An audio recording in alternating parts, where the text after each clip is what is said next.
It's not just storytelling, it's the heart of Hawaii. PBS Hawaiʻi, home is here.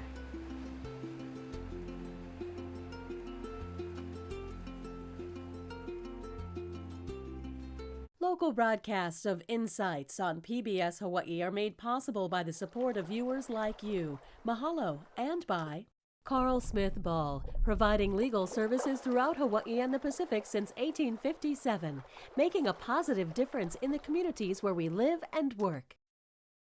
The holiday season is often portrayed as a time of joy and celebration, and while that's true for a lot of folks, it can also bring significant stress. Between the pressure to buy gifts, attend family gatherings, or overindulgent meals, many people feel overwhelmed rather than festive. We're asking experts how we can set boundaries and manage expectations for a calmer holiday season. Tonight's live broadcast and live stream of Insights on PBS Hawaiʻi start now.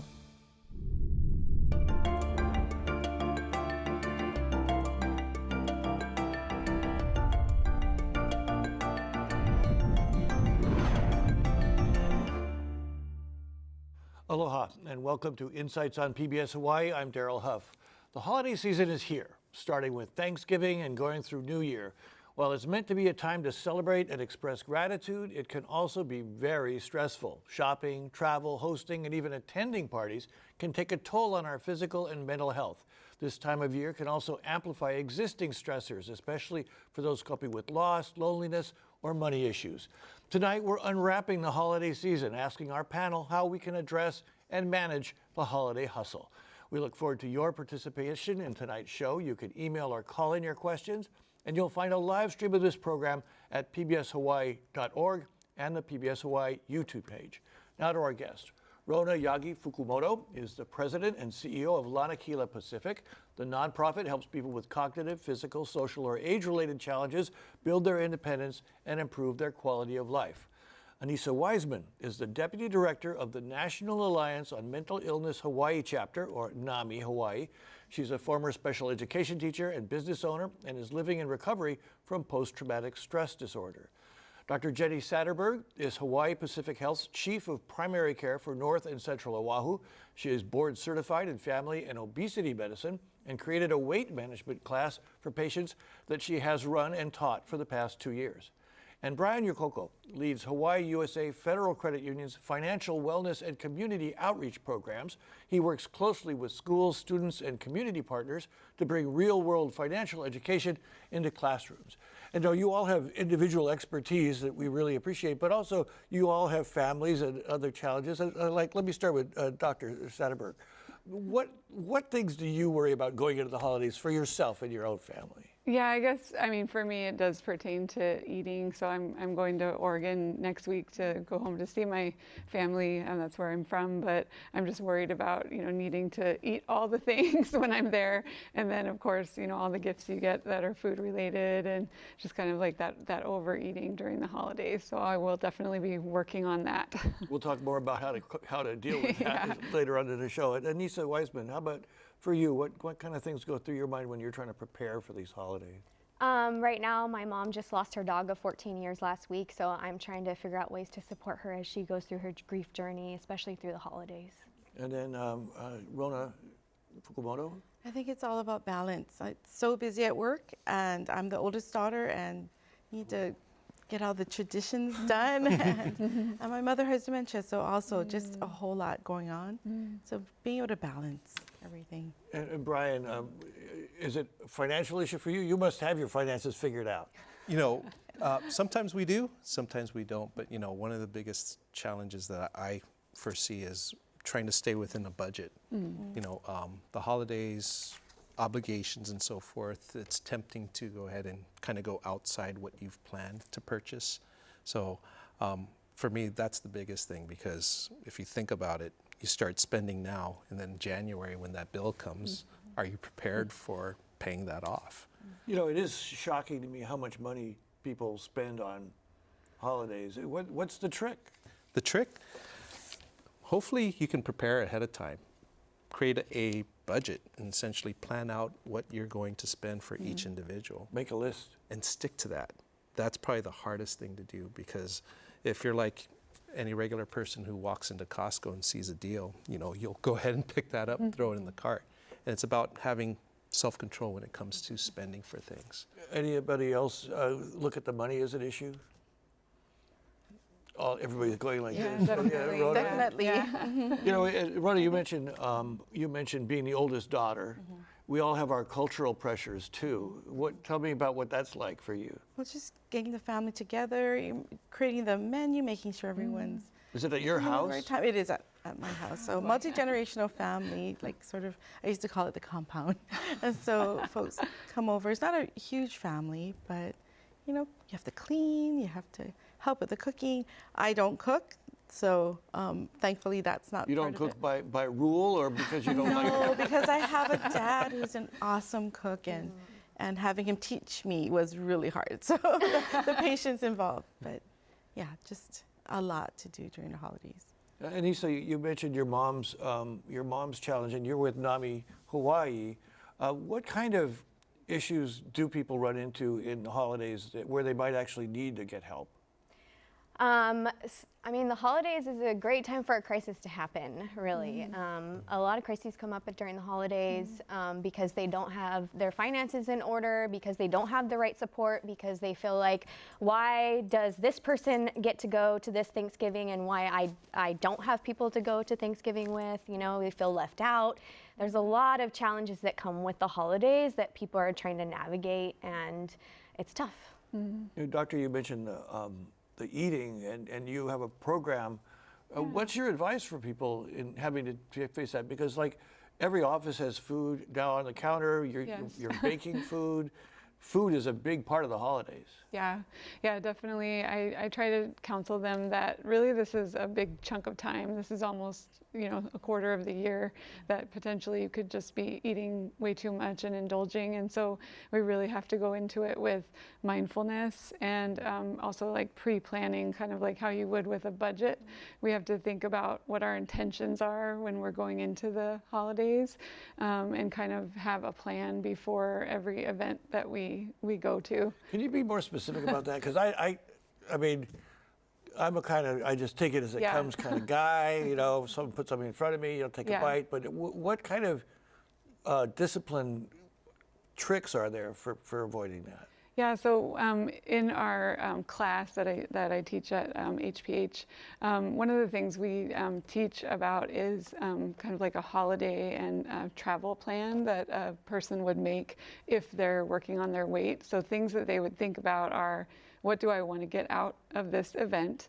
Is it really just to, you know, eat and swallow food next to my loved one? Because it's probably not. There's probably a lot of other things that you're hoping to enjoy. You know, what is your goal at the end of it? Do you want to gain weight at the end of the holidays? Do you want to maintain? Do you want to lose weight? Do you want to, you know, have your diabetes well controlled? So you have to kind of think down the road to what you actually want. And then we teach about, you know, envisioning all the obstacles, like, you know, your auntie putting that extra serving on your plate, or somebody offering you something, or like Bryan was talking about earlier, like people kind of pressuring you to eat. But if you kind of envision it in advance and have a plan for what you might say, it makes it much easier in the moment. And even if you have to set those boundaries and say, no, that's okay. You know, you mentioned, Bryan, you're of Filipino ancestry, and so the food is a huge part of that culture. Huge. And then how do you deal with all of this food being put in front of you? And are you sometimes guilty of providing too much food yourself? Well, culturally, yes, we're very guilty about providing a lot of food. But I think one of the things when you talk about taking care of yourself, if you do it in moderation, okay. If somebody says, hey, you got to eat some of this, take a small portion, but don't overindulge. I myself, you know, you're talking about diabetes and so forth. Thank God I don't have it, but one of the things I'm mindful is making sure that my sugar level is pretty good. And so just letting people know, you know, that's not something I'm really wanting to eat right now. You know, I got this question from Nathan in Hawaii. Is it okay to let people know not to give you sweets for the holiday? How do you say that to someone, especially since a lot of people take the time to make the food themselves, Rona? Well, I was thinking that in Hawaii, culturally, food is love, right? And so the added stress of having to explain to them and being able to deal with some of that, that personal interaction about this is my signature dish from Auntie, and please take a bite, and they keep pushing it. So yeah, I think it's, you need to plan, and you need to, I think, have some examples or reasons why, but it's not as easy as it seems to turn down food. I've done it a couple of times. In the office, people bring in their sweets or whatnot. I say I would love to try it, but I'm trying to make sure that I'm not going to get into a position where I'm not going to be good with my health. And you know, a lot of people are very understanding about that, especially here in Hawaii. A lot of people have health issues when it comes, or overeating, or whatever have you, diabetes. So I think people are pretty okay with it. They won't necessarily get upset, or maybe, as mentioned, just take a little bite of it and say, hey, just give me a little taste. Anisa, they wrote it down wrong, sorry. Anisa, when you deal with your family, how big is your family? You say your mom you're with your mom and my grandma and my auntie and my little cousins, we usually get together, and my uncle for Christmas, and we have a little get together. I don't know, usually if somebody comes to me with food, if I don't feel comfortable, if I'm not hungry right now, I might just say, you know what, I can have like a little taste, but that's it. And then I'll have the little taste and tell them how good it is. But when I'm talking about boundaries, I always make sure to use I statements, because if you start to be like, well, you should do this, or you did that, then it's not received well. So I try to make sure I use an I statement, so it's about me and not about the other person, you know. Well, I'm not really feeling like I can eat a lot right now, but I'm happy to take a little taste of it, you know. That's interesting, yeah, because how we talk to each other, you can ruin a whole party by saying the wrong thing, you know. Here's another one. For people who host parties, traditional holiday food is fine, actually great, but perhaps people can offer alternatives that are not so bad for you, not so fattening, et cetera. Doctor, is that something you help people with in your instruction? Yeah, definitely. We talk about, you know, healthy foods to eat, and a way to incorporate traditional foods, but still to maybe make it a slightly healthier version. But also, I do tell people it is okay to enjoy those foods, but like we were saying earlier, you know, taking a smaller portion and really listening to our body and knowing when to stop. So, you know, being able to still enjoy those foods. You know, I'd be interested in how all of you would deal with something like this. Is Anisa's comment about using I statements. What is it? How about when your spouse or your other family member needs to be guardrailed or protected? You know, when you feel like someone might be drinking too much, or you feel like someone might be eating too much. I mean, what do you guys have any ideas for how to deal with the other person in your life? Everybody's like, You know, I'm just curious, doctor. I mean, your job is giving people advice. Yeah. Or what, you know. I mean, one of the things we teach in our class as well is that we can't control anyone else's behavior and their thoughts, their emotions. We can only control our own.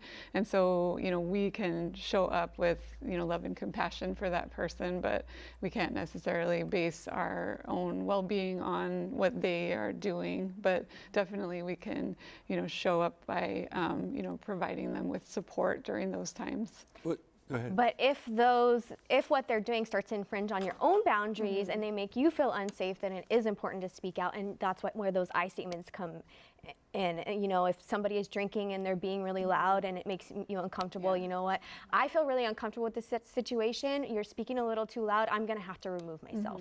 Again, it's not about the other person. It's about what you need and what you need to feel safe. Boundaries are like a line of human behavior. On one side, there's no harm, and on the other side, there is. So again, it's not about the other person. It's about you and what you need to keep yourself safe emotionally and physically in the moment. You know, when you're thinking about these events, I'm hearing a lot of talk about planning. When you're dealing with spouse or kids and you're going to go to an event, how do we talk about what's going to be appropriate, what we're expecting of our own family members? Like if my wife tells me, I don't want you to drink too much tonight. I want to feel safe driving home, something like that. How much should we be doing that in advance of an event? Is that a tactic that's worthwhile? I would say yes. You know, when we get in the car and we're going someplace, I always kind of do a briefing before the event. Okay, so this is what we're going to do and so forth, and you know, this is how long we plan to stay. So it gives everybody an idea of what they're going into or whatnot, especially if it's like an event that we don't normally go to, giving them a heads up and so forth, and coming up with a kind of a little bit of a game plan, figuring out, okay, like you mentioned, I'm not going to drink anything tonight. I'm going to be sober or whatnot. My other half, you can kind of do your thing. And just laying it out and being transparent. That's probably the best deal. Anisa, I'm interested in your thoughts about that, about pre-planning that kind of stuff, setting the boundaries in advance, I guess. Yeah, prevention is key to preventing any type of crisis or any type of issue, and really preparing for the holiday season should come all year long. You know, like I talk about stress. My favorite way to talk about stress is this stress bucket, right? You have all this water going in, and I know when my stress bucket is getting too filled up when all the little things start to bother me. When all these little things that don't normally bother me are like, it's because I got too much water in my bucket and I got to do something to let it out. I think it's also important to note that there's people walking around with a lot of water in their bucket already. You know, maybe they just lost somebody they love. They're struggling with their kids. They're having relationship problems. And so all the little things are going to bother them. And so I think it's really important too for us to look out for each other, to make space for each other, to have bad moods, to, you know, like we're not always in good moods, and so our loved ones aren't always in good moods either, and we need to make space for that as well. Rona, you mentioned that in your nonprofit, Lanakila, you guys actually have to ramp up your work during the holidays. How do you balance that, having to deal with these family events, these stressors and expectations while working harder than you usually do? Well, you know, people in the nonprofit sector, you choose a profession to serve. So I really, everyone wants to be there. Everyone wants to make it a good holiday season for us, for the seniors we serve, or people with disabilities. So I think we draw some happiness from that, some joy from that. So as far as the question though, just balancing that with your family. I take my kids. I bring my kids in. They help to volunteer. And we've done that for a while. So, you know, trying to model what we expect and you know, pre-plan. They know they're going to do that. Well, one is 16 and one's 26. So my daughter, she's out of the loop now. She's in the mainland. She's not coming home. I find that interesting though, because it reminds me that maybe one of the ways of letting some stress out of your bucket is to do something good for somebody else. Exactly. Absolutely. Yeah. That's a good way of saying it, and it's one of the ways to get some social interaction and be a part of someone else's. So for our Meals on Wheels recipients, it's the only way they get to talk to someone on the holidays. So it's very important for us to deliver a meal on Thanksgiving, on Christmas, and be there for them. Can I just say, my mom gets Meals on Wheels, and it makes, as a family member, it takes so much load off of me that I don't have to worry about making her meal or that she's getting fed good, nutritious food. And I think that's a big piece too, is like, you know, just because the individual is in crisis doesn't mean the family's not in crisis too. Like oftentimes it's a whole family thing. And so I'm just very thankful for all that you guys do. Yeah. Thank you. What other places would you recommend people look for these opportunities? I mean, with Meals on Wheels, and Lanakila, that's not the only thing you do. You do other things too, right? Yes, but Meals on Wheels is probably the largest holiday. So if people could call you up and say, we want to come down and help, that's an opportunity? You know, we were very fortunate. I believe we're just about full with volunteers for at least Thanksgiving. I know the Salvation Army has a huge event, and they need a lot of volunteers. Hawaii Meals on Wheels is another provider. So there are a lot of organizations. I want to say that if you call 211, Aloha United Way's 211, they could probably Hook you up with a volunteer opportunity? Yeah. That sounds like a great idea. Yeah. You know, just because like, it's all, I have to do this, I have to do this, I have to do this, and without having that opportunity to really give, right? I do have a question that kind of goes directly into Bryan's hot wheelhouse here. When is the best time to start planning a holiday budget? We rarely think about it until the holidays are upon us. Answer that question, but also, what's some tricks for not spending that money when it's impulsive? It is impulsive. So for your first part of the question, it's probably best to start saving as early as possible.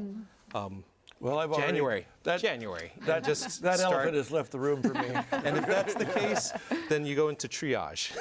Okay, all right. And again, it's being intentful with your spending, intentful with what you're going to purchase, intentful on how much you're going to spend on each individual, and sticking to that plan.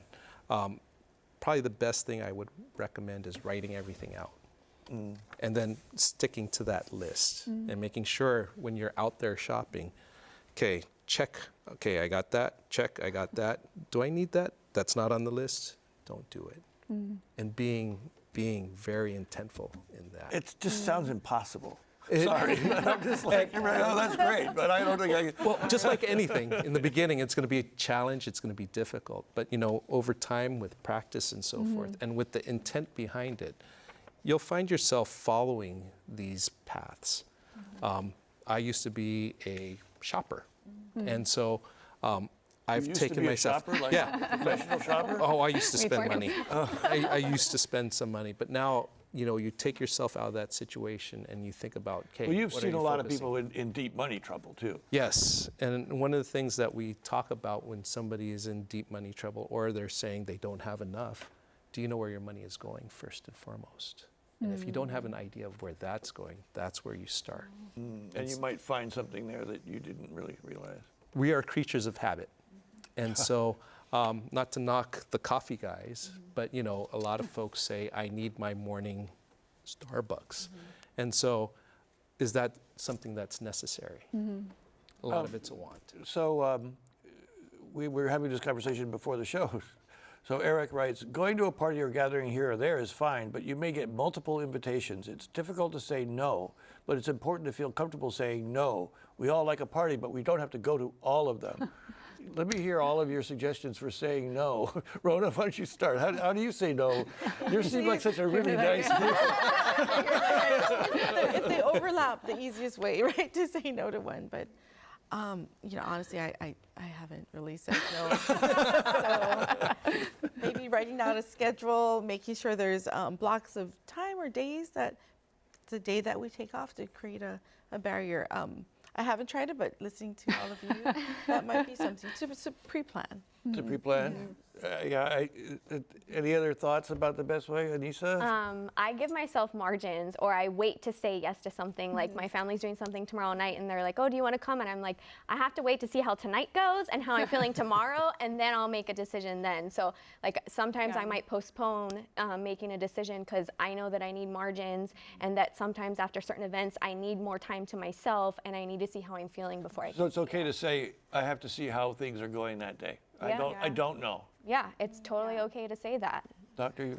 Yeah, I mean, I think same thing. I think that pause between when you, you know, get asked it versus when you say yes is really helpful, because you kind of want that instantaneous, like, you know, dopamine hit of saying yes to everything. And they get all excited and you're making them happy. Because people pleasing, you know, feels good, but then you really have to step back and think about, like, what do I need right now? And I think that's something I've been working on for the last couple of years, is setting boundaries, you know, especially with being a doctor and constantly being asked, you know, a lot of me. I have to just learn, you know, where to set those boundaries, and also sometimes disappoint people and being okay with letting them have their own emotions. And that's hard, being a people pleaser, but It's okay if somebody doesn't like you. yeah. At least for a moment. You also need to know yourself. So I always feel stressed out about saying yes, but after it's over, it was like so worth going to. So I've learned over the years that that's me. So I will say yes to everything. But if it takes more from you, you need to be able to say no. Well, I think when you talk along those lines, it's about making sure you take care of yourself first. Exactly. And I used to go to everything, literally everything invited. I would be there for maybe half an hour. Do you have a big family here? Not a big family, but a lot of friend groups. So you'd go to one place and stop at another place and so forth, and you have multiple stops. But, you know, over time, you've come to, I guess, prioritize which events to go to or whatnot, especially the family events. You know, Rona, you mentioned that your dad's a great cook and you don't cook. Does he end up just doing his thing, and maybe that's his, I'm not saying personally, but I mean, for me, I usually make the Thanksgiving dinner. So I don't have to worry about getting invited to a bunch of places because I'm busy. I'm making Thanksgiving dinner. Is that, do you think that for him, that's his happiness? I think so, yes. Making the dinner, feeding the family, food is important to him.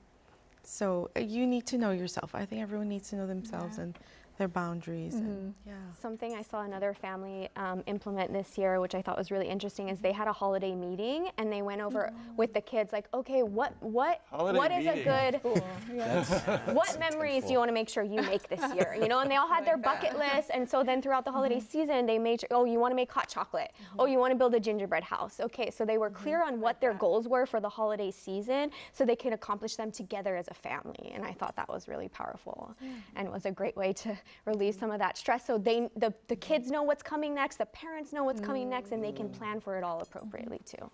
You know, I was just having a flashback, though, to when my kids were too small to be engaged in a family meeting, you know, and you're up at 2 in the morning building that tricycle and all that stuff. You know, to me, that was great joy, but oh my God, it's so exhausting. Doctor, I'm just wondering, people get so tired. Yeah.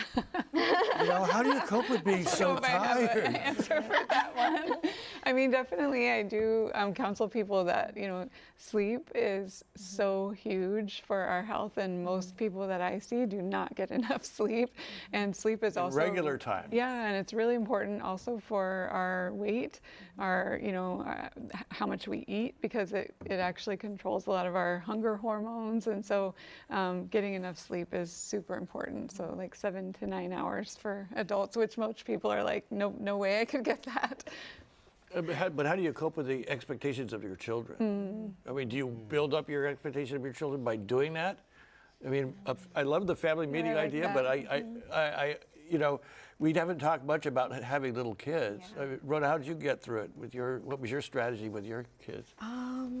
They were kind of big distance in age, though, apart. Yes. So I think you made the old one help the young one. You try not to. I'm sure she'll say I did.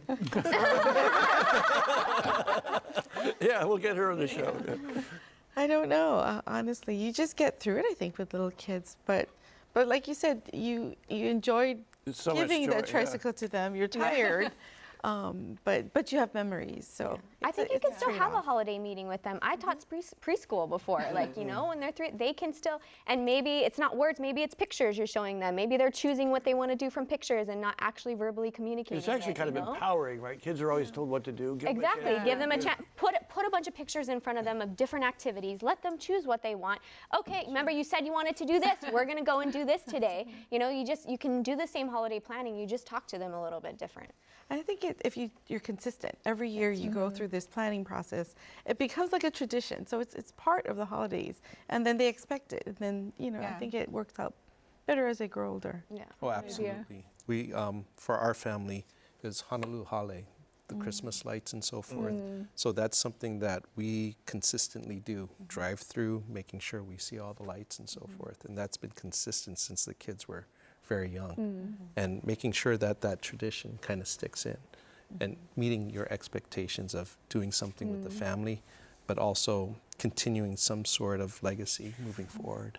You know, and then one of the things that happens, though, is life happens, right? So that tradition may not work anymore when they're in you know, high school and they're not interested anymore, or you know, when you have lost a family member and that family member was always part of your tradition. Let's talk a little bit about dealing with the serious mental challenges, and I'll let Anisa start because she's certainly got the connections and the experience. I mean, what's available? How can you tell if someone in your family is really losing it? You know, and a doctor too, you know, what should we do if we think that a family member is just losing it? How do we comfort them? How do we help them? I think it's important to listen to them to make sure that they're still being heard. 988 is a great resource. That's the new 911, but for mental health. They can help family members and individuals, and they realize that not only the individual is in crisis, the family is in too. So if the individual does not want to call 988, the family can still call 988 and be guided on what steps to do next. And they can be very helpful with resources and other avenues of support as well. At NAMI, we also have support groups for both family members who love somebody with a mental health condition and individuals that have a mental health condition, or just, you don't even have to be diagnosed, you just have to identify as somebody is with a mental health condition. And it's an immediate safe space. Like, people come in and they're like, wow, I didn't know that there was other people struggling with what I'm struggling with. Yeah. And to be seen and heard in those very raw human moments makes all the difference. Yeah. Doctor, I'd like to hear your perspective on dealing with another family member in crisis, or even when your own feelings are overwhelming. What do you do? Yeah, I mean, I agree with Anisa that really seeking help and seeking other people who might be going through something similar is the best approach, and reaching out to someone in that time. It's really important to reach out, and in that journey, you feel so isolated and so alone, and you feel like nobody else understands, but you're not alone. And there's people that understand. You just have to find them. Come to NAMI. I promise we're going to take care of you. And we know that struggle. All of our program leaders have the same lived experience. Is there particular things that, again, this family meeting thing is a very interesting concept. We could do a whole show on family meetings. I think it's very interesting. And so when you have a person in your family who you know has suffered from trauma or might have a hard time in the holidays, discussing in advance, how are you feeling? What are you ready for? I mean, I don't know how to do that exactly, but, I'm just wondering if there's tactics that way to also talk through with that person. You lost your mom this year, or you lost your dog a couple weeks ago. How can we support you? Is that the way to approach that? Yeah, or sometimes they don't know what they need for support. Sometimes it's just dropping a bag of groceries off at their door and saying, I thought of you and so I got this for you. Or, for my mom, it was, I knew she was really struggling and nobody really knew she was having that pain. And so I texted a bunch of other people and were like, hey, my mom just lost her dog. Can you send her a text message? And it made all the difference for her. Like, these things, we don't have to spend money to support the people that we love. Like, if we know somebody is struggling, reach out to other people that also support them and have them help you to support that individual. Kind of takes a village to You don't have to carry it alone. Like, when you're carrying it alone, it's too heavy. We need each other. Community is very important. We did get an interesting caller, Anthony. There is a lot of talk about food, perhaps avoiding it depending on what it is and the volume. But there are people who have the opposite problem, not enough food. How can we help these people and the people helping those people? Let's circle back to that, and you mentioned someone who's living alone, let's identify chances to be kind, right? And what opportunities are there out there? We talked about Salvation Army, Lanakila. What else is out there? Gosh, I think the food bank, they have a whole network of food pantries that would use or need volunteers. And you have that interaction as you give the food to the families or individuals who come. All are different, but you can find one that fits your needs and your level of interaction that you'd like. There's also schools that have food pantries as well that for their students or whatnot. Churches. So you may want to look into your community, see what's around you to see what is available. Yeah. Maybe that'd be a fun part of the family meeting. Okay, what are we going to do this year? Yeah. What charity are we going to do? Or check in on your neighbors. Like, hey, do you have food for Thanksgiving? Like, hey, can I pick you up a turkey or, whatever it is? Can I bring you some leftovers? Like, something like that makes a big difference, especially we're talking about these family gatherings where we have so much food. Take another plate and give it to your neighbor, So another caller, we're getting a lot of callers. And one person said, great panel and subject tonight. What's the best way to stick to my holiday gift list when I'm actually in the store or shopping online? There's a lot of people want to, what is a good strategy for dealing with coming across a deal that feels too good to pass up. That's Michelle from Eva Beach. I know that, Bryan, you've got your list, but anybody else that's come across that, and how do you say no? I mean, Doctor, what do you think? Yeah, I mean, like one of the things I always think about is the idea of like scarcity, and like how we all get into this idea of like scarcity when we're like, oh, I have to get that now. I'm never going to see that deal again. You know, I have to eat that now because they'll never see that again. You know, that kind of thing. But really, there's so many chances that we have to, you know, find those gifts or see those deals or, you know, have that thing to eat or whatever it is. But it's just that kind of like remembering we don't, you know, for most people, we don't live in scarcity. And so it's kind of like just recognizing there will always be other opportunities to find those things. I think one of the tactics that I've shared with individuals in the past is put that in your cart. Walk around for maybe an hour or so. You know, you're still going to continue shopping, and take stock of what you got and really ask yourself the question, is that something that I really need to get? And really think about it, or is it just one of those, like you said, scarcity things? It's like, it's a deal and I should get it because it's a deal. But the reality is that something that's going to add joy to somebody's life potentially, or is that going to add more stress on me when you think about it, paying the bills a little bit later on if you're going to put it on your credit I think we all know people too who just can't resist a good deal. And here's all these deals placed in front of you. You know, it's a challenge. Well, you don't have to Christmas shop only before Christmas. You can Christmas shop all year long. And that helps. Like, then you don't have that stress of like, oh no, it's Christmas time, I got to Christmas. No, I've already done it. You know, I don't have to worry. If we can avoid Christmas shopping, that would make my year. Not avoid it, you just put it in different times of the year. I've have a colleague that shops throughout the year, and so by the time Thanksgiving comes around, she does her Black Friday, and then done. Doesn't have to worry about it. And just has to worry about the parties. Exactly, exactly. So it kind of, you know, you take that stressor away because you've, again, planned ahead and making sure that you've got your list. And again, maybe also have, you know, there's always going to be that last minute gift that you need to get for a colleague or whatnot. It's always good to get something on the side for just in case. So let's talk a deal about workplaces. Now, you know, there's a lot of challenge in the workplace at Christmas, right? Some some workplaces people give each other gifts. Some workplaces they have a potluck party. How do we get that under control? You know, Rona, what's your thought? You're a boss, so you know, how do you get that under control? Is that something that management should pay attention to? I think it is something, you know, we had parties every year, and until one year someone said, I really don't want to participate. It was just not something that made them happy. In fact, it made them very anxious. And I think specifically it was like a Secret Santa type of event. And it wasn't the money, it wasn't, but just not wanting to participate. And everyone, like the food, pressured. No, you have to, it's Christmas, you know, we need to do this. And so I think we have to model that. You need to take it seriously, and this person does not have to be there. And it's just expectations. So as the boss, you know, to make sure everyone knows, it's optional. Doctor, do you regulate the food that gets passed out at Christmas in your guys' workplace? Not at all. Oh, okay. No, our you know, we're overflowing because patients are so awesome and they bring us so much food. But I think really it comes down to, like, you know, we can't change our environment, we can't change all the food around us, but we can learn to kind of like, you know, process those cravings, because there's evidence that the more we give in to cravings, the more cravings you have. It's kind of like that feedback loop.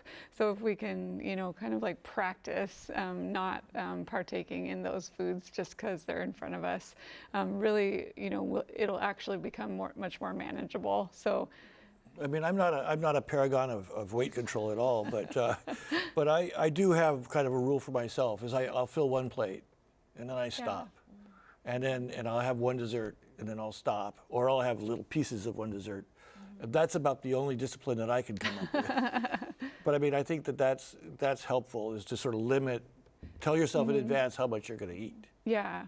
Yeah, but I think also like when you were talking about that waiting before you buy the thing that's in your cart, also when you're passing through the break room and there's mountains of candy, like right now there's leftover Halloween candy everywhere.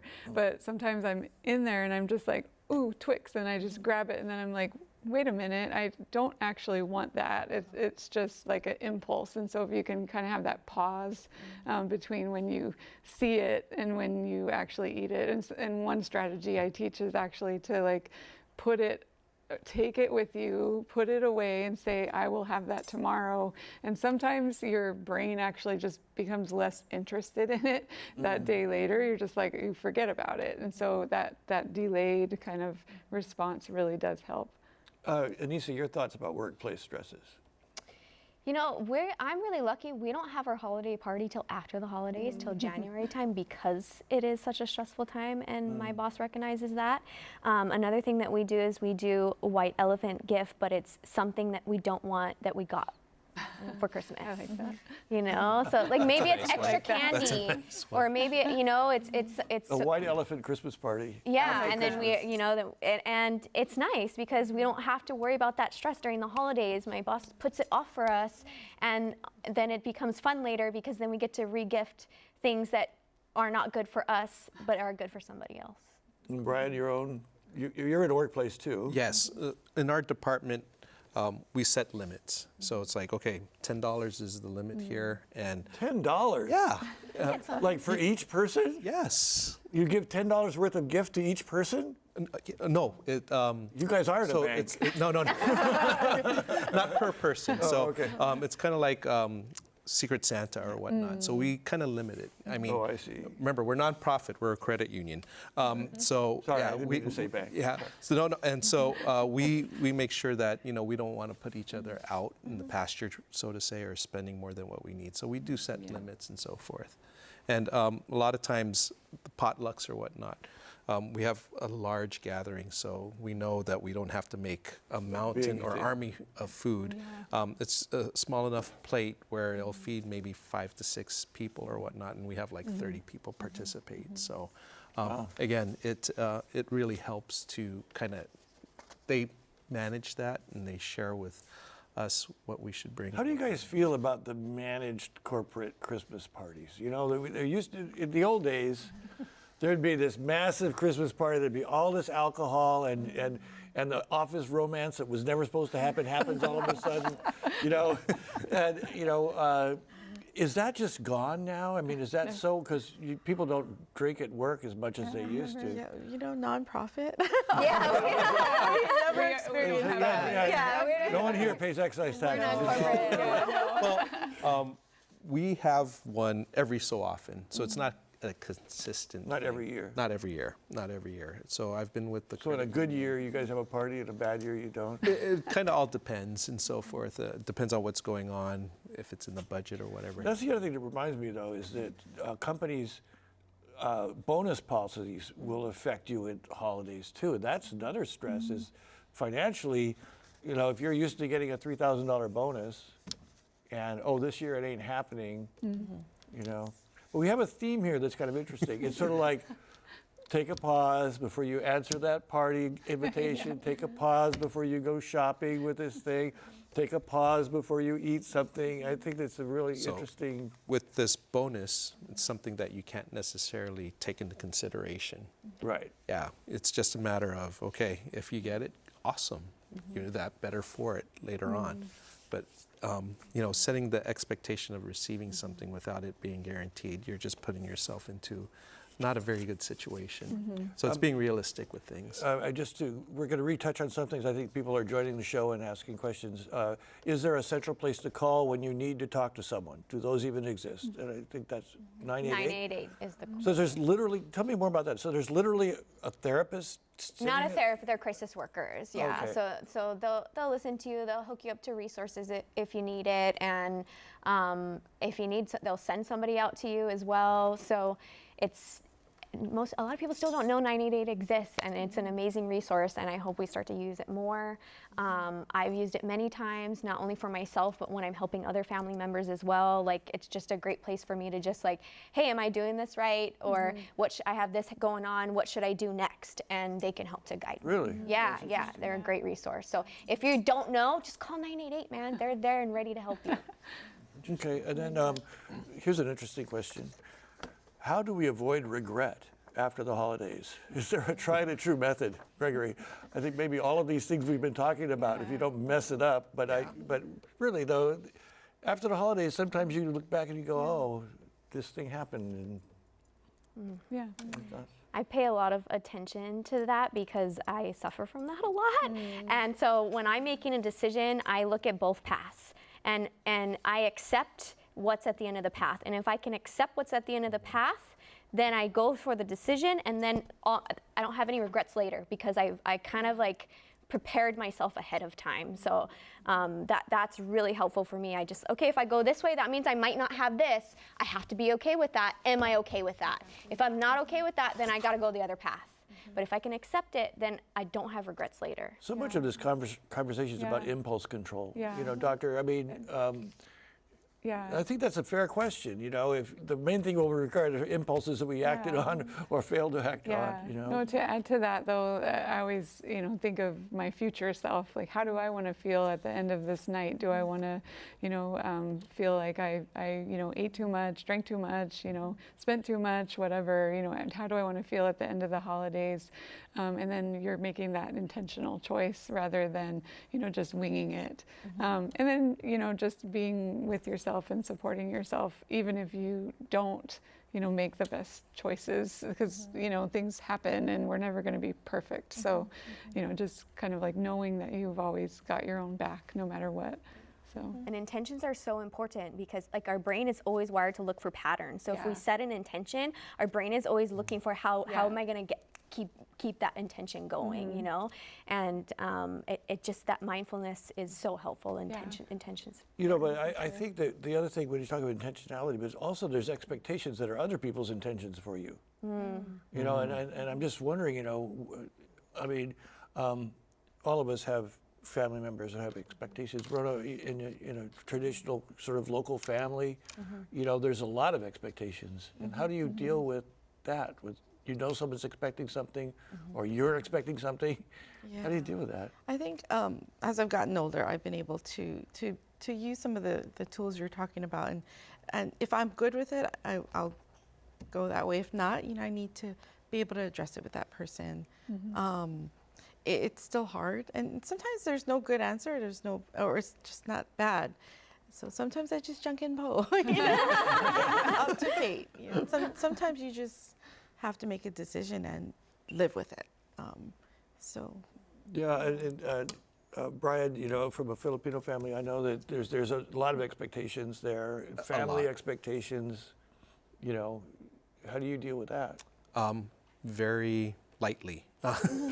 So again, when we talk about that sort of thing, I try and carve up enough time to spend on all sides, and I try to make sure that we do it equitably, making sure that we spend enough time with each of the family units or whatnot. So at least, there's some memories that are made and so forth. Well, yeah, that's true too. Like there's different family units, different places, all with that expectation. Yeah. So again, going back to making sure you plan effectively and hoping that you can fit everything. I've got two questions that are interesting and getting a little bit on the heavy side again. One person, B, wrote, family traditions are so wonderful during the holidays, something we look forward to, but traditions can evolve as we age. It is okay to make adjustments. People in general should be okay with change. And then here's another one, Noella says, I'm going to have surgery at the beginning of December. I won't be able to do my normal holiday routine, get a tree or go shopping. There are people going through struggles out of their control and are homebound. Please be mindful of them this holiday season. I don't think she's telling us that, but we should all be mindful of that. In your work with particularly elderly people, what should you do? Let's say you have an elderly person, a neighbor, or someone you know. what's the appropriate way to approach that person about something like this? Is it, because to me, I'm always awkward going, you know, hi, I want to help you. Well, I don't need any help, you know. I think just the act of asking if they need help or offering food or spending some time talking to them. I think it'll be obvious if they actually really don't want you to be there. But if you open the door a little bit, they might want to talk. And just that little bit of interaction can mean a lot to someone. I think through our Meals on Wheels delivery, I know that our team of volunteers go in and they don't get to spend a lot of time because they need to move on to the next meal delivery. But some of the seniors really want that. They'll invite them in. They want to have a conversation. And so it's just really important. It's not just a meal delivery program. It's really the social interaction that's the most important piece. Some of the seniors have extra food in their refrigerator, like they don't eat their full meal, but they want to see the volunteer every week or every day. Yeah, we did that once with our company. It was a great experience, and I regret not doing it more often. I should do that. This is Roy writes, what adds to the pressure this time of year is 3 major holidays within a 5-week span. It's a lot. They are great, but as the panelists mentioned, setting boundaries matters. It's okay not to participate in everything. It is beautiful to be able to pick and choose. And from what base should we pick and choose? You know, traditions don't have to be every year. Traditions can be just sometimes. Just sometimes we go see the lights at Honolulu Holiday. Just sometimes we go and do, you know, it doesn't, you don't, holidays don't have to be magical because you're following the traditions every time, you know, like that person said, traditions are evolving all the time, and it's okay to only do them some years and not every single year too. Yeah. I like that. And I think it's also okay to let go of things, because I see a lot of aging people as well who really stress themselves out trying to, you know, make all these things for people, do all these activities, and really they're having mobility problems and other health problems. And you know, really, it's okay to change those expectations that you have of yourself. Well, that's a good point too, because when you talk about what you're eating and so on, you go through 10 months of the year sticking to your diet and so on, and then boom. Yeah, it can really take a toll. And then people also tend to kind of like give up their normal wellness routines, and so kind of like doing it's hard to keep it up. Yeah, with time constraints. So really, you know, making time to set aside, you know, a few minutes to, you know, do meditation, deep breathing, making sure you get enough sleep again, going back to that, just taking care of ourselves during the holidays. And Bryan, you know, it's been said that the best deals come after Christmas. Is that really true? Joe and Kailua asked. You know, interestingly enough, deals are coming before Thanksgiving. So it kind of varies. I've been seeing it now. Like, I know I'm looking at certain websites and they're already doing their Black Friday. So it's kind of all over the place. Probably one of the biggest things I would suggest is, again, going back and making a list and seeing what you're interested in and seeing what's out there. And always maybe check Amazon, see what the prices are, because some stores actually price match. You know, I got an interesting question here that someone put an asterisk by. They thought it was such a good question. Not everyone celebrates the holidays. So part of unwrapping the holidays is accepting that many, many people don't celebrate the holidays by choice. There seems to be a lot of societal pressure to be with family and friends for the holidays no matter what. Interesting challenge, right? It's, not everybody is Christian, not everybody is, you know, following certain traditions. You know, how do we accept them and make them feel comfortable? Anyone want to bite that? Go ahead, Anisa. You have good theories on these things. My husband, he's Jewish, so like they celebrate Hanukkah, and I just leave space for all of it. Like some years he doesn't want to light a candle, and some years he does. You know, it's whatever he wants, and I'm willing to support whatever that looks like. And I just like I want him to make space for my stuff. I make space for his too. That's cool. Yep. Okay, my mother was getting Meals on Wheels during her cancer treatment. The meals were amazing, but she got more from the interaction with the people delivering the food. Thank you for you. We could not always be there, and she was grateful for the human contact she experienced when we were not. We've only got a couple more minutes, and I'd like to go through it with all of you. What do you think our main takeaways are here.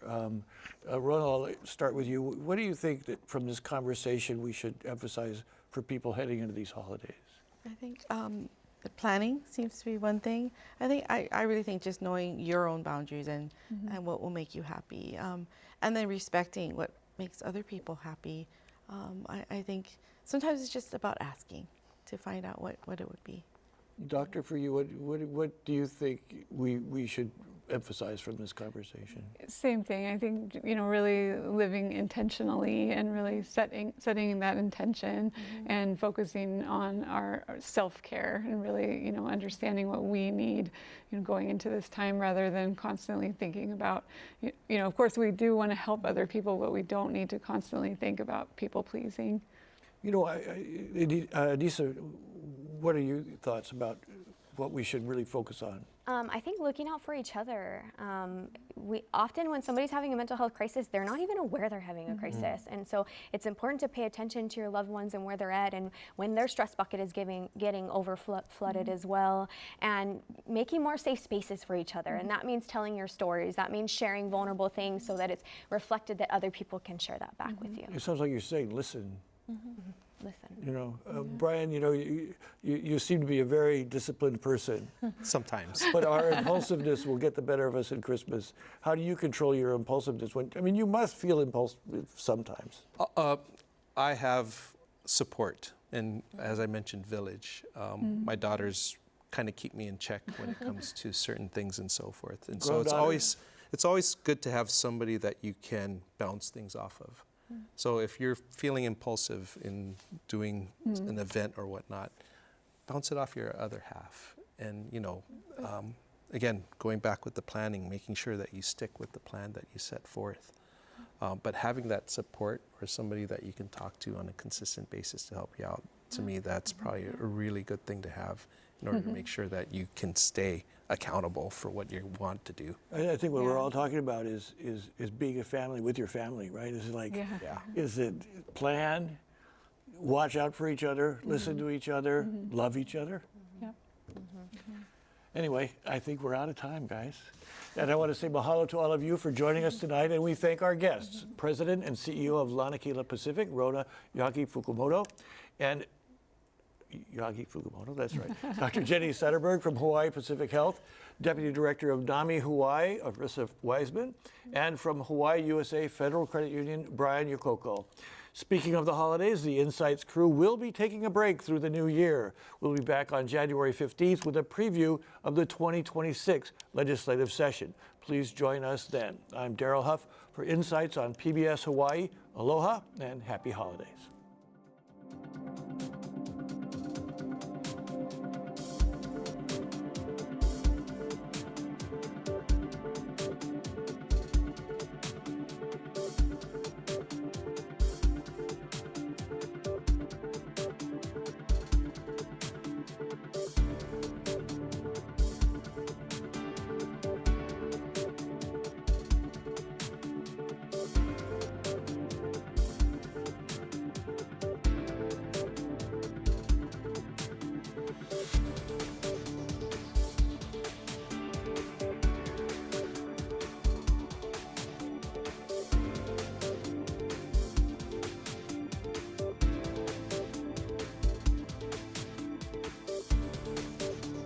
Local broadcasts of Insights on PBS Hawaiʻi are made possible by the support of viewers like you. Mahalo, and by Carl Smith Ball, providing legal services throughout Hawaii and the Pacific since 1850.